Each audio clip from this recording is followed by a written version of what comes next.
जब कोई कलाम हमारे पास खुदाउन के मुकाशवा के तौर पर आता है तो हम फैसला करते हैं।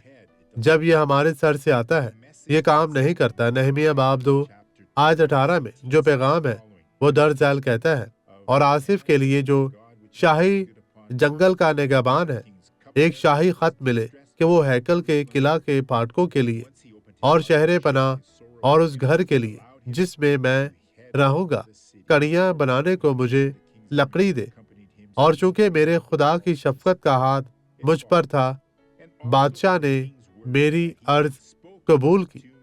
आप जो खुदा से ताल्लुक रखते हैं, जो एक काहिन है, एक पास्टर है, हमेशा उसकी हजूरी में रहे, और आपकी जमातें, आपकी कलीसिया आपके साथ नेकी करने के लिए मौजूद रहेगी। फिर उन्होंने अपना हाथ इस नेक काम पर लगाया।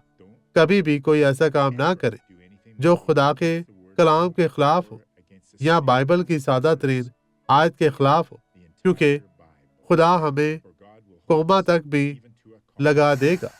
आए दुआ करें। खुदा जितने भी कलीसिया इस वक्त दुनिया भर में या यहाँ मौजूद है, उन तमाम लोगों को बड़ी बरकत दे।